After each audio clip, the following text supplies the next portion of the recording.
Како одва иницијатива, зошто мислите дека измените кои според Министерството за транспорт ќе овозможат полесна изградба на објекти кои се заглавени веќе подолго време не се добри? Вака, значи, прво морам да кажам дека нивната намера во однос на изјавата, одговорот на нашите забелешки беше да го манипулираат терминот јавен интерес. Јавен интерес не е брзи измени и носење преку брза постапка во летен период измени на закон кој што е апсолутно неопходен и најкритичен во однос на реализацијата на урбанизмот во нашата држава. Јавен интерес е, ако ние се потрудиме да ги сослушаме сите страни, стручната фила и да најдеме еден заеднички одговор што е најдобро и најправилно да фигурира во истиот закон. Јавен интерес е да се донесе законот за просторно планирање, а не по 5 пати да се минува законот за урбанистичко планирање без да имаме закон за просторно планирање. Јавен интерес е и дека ако некои членови колизираат со други закони, да се разгледаат членовите во тие други закони како што се закон за градежништво, за градење или закон за локална самоуправа каде што имате колизија со членови, па тогаш да се минува законот за урбанистичко планирање.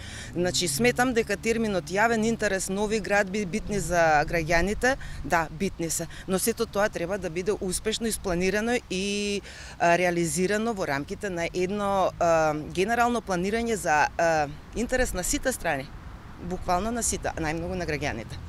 Во една ваква ситуација, дали мислите дека ќе се отвори простор за самоволија во изградбите?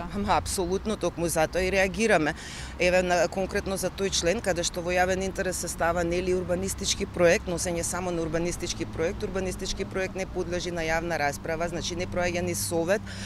Немаме никакви чекори во кои што се регулира како би се извела, например, за катна гаража. Они ги спомнуваат нели урбанистички проект да идат и други јавни установи, но катната гаража најчесто ја гради приватен инвеститор. Катната гаража најчесто завршува со деловни простори и повеќе отколку простор за паркинг. Значи се отвара простор за манипулација максимален. И конечно, кое право си го зема Министерството да носи законски измени каде што граѓаните не се прашуваат за локацијата, за димензиите на таа катна гаража, за потребата од истата, да не бидат прашани за тоа како и каде да се постави катна гаража. Каков е тој јавен интерес? Дали би постоело и ризик за безбедноста на граѓаните во едни вакви услови? Видете, тоа кај нас се покажа дека најчесто е само профит. Ризик за безбедност може да се деси ако е тоа неисправно нели изведено, но тоа не е во рамките на овој закон. Но начелно се овозможува можност за манипулација под превес на јавен интерес. И тоа сакаме директно да го кажеме. Не можете вие да кажете јавен интерес, а да решите дека со урбанистички проекти кој каде како сака ќе прави катни гаражи. Па дај да немаме детални урбанистички планови. Кој каде сака нека си гради тоа што му се допаѓа. Така испаѓа со ова дефиниција на јавен интерес. Доколку би се изграделе вакви објекти, нели би на некој начин според нив се отвара можност повеќе подобри услови за граѓаните. Кој е ставот на иницијативата од да се вратиме на моментот дека они велат дека имат околу 600 незавршени детални урбанистички планови кои што се заглавени во процедурите на носење. Значи имаат 600 детални урбанистички планови кои што над 4 или 5 години се носат по некои стари правила и прописи. И сега ние велите ќе имаме урбанистички проекти за градинки, за не знам училишта, за болници и слично, а вие немате во тие детални урбанистички планови воведено реални основи, односно немате најновите пописни податоци, немате податоци во однос на тоа колку е искористена градбата од линиските центри, односно колку нови жители се невлезени, ги искористиле нели оние ресурсите кои што постојат за број на жители во еден детален урбанистички план. Ако ги носиме овие детални урбанистички, бидејќи видите сепак таа болница, зграда, училиште треба да биде во рамките на некој детален урбанистички план. Си ја донесат да кажеме за 200 жители, а вие во меѓувреме имате 2000 жители. Кое е тоа решение и какво е тоа решение? Значи, јавен интерес да, ама кога ќе имате конкретен податок и кога сето тоа ќе иде по една континуирана процедура каде што вие ќе ги знаете сите податоци и ќе можете да реагирате. Они сега очекуваат, значи имаат еден член во кој што бараат да се продолжи тие 600 дупови што се влечат со многу години, да се продолжат по некој стар закон во кој што не се земени ни половина од работите кои што се веќе изградени, од жителите кои што се веќе дојдени. Значи јавниот интерес е тука наполно запоставен, а со тоа и болници, градинки ќе имаат многу половишна, односно никаква улога во тоа што ќе се реализира. Колку овие измени се во корелација со општата климатска промена?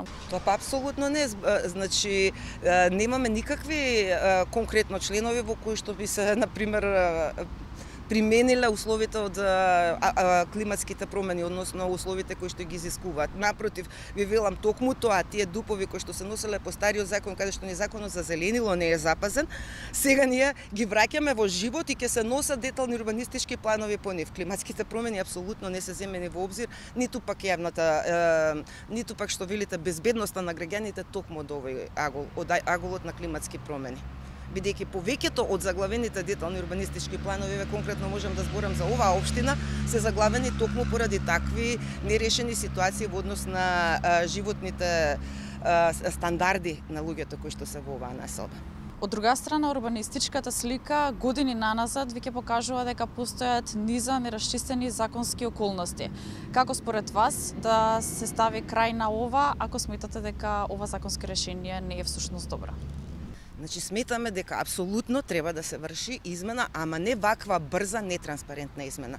Сметаме да секогаш законот треба да биде добро обмислен, треба да биде поставен на јавна расправа, да бидат распрашани нели стручната фела, треба да биде прашан граѓанинот како граѓанин, значи да се земе аспект на сите што делуваат. Ние прво немаме многу закони, второ не имаме колизија на многу закони, да, а сега со вакво едно брзање, носење измени, ние не го решаваме проблемот. Значи, лично сега како одва иницијатива можам да кажам нашиот став е дека пред се треба да се донесат некои критични закон за почва, закон за просторно планирање, кои што викате законите не се заглавени. Да, некои закони се донесени, некои не се донесени, со некои имате колизија.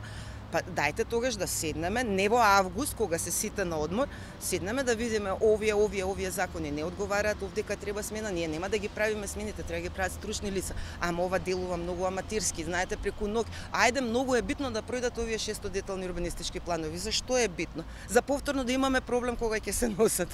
И проблем со животната средина, апсолутно. Ви благодарам за овој интервју.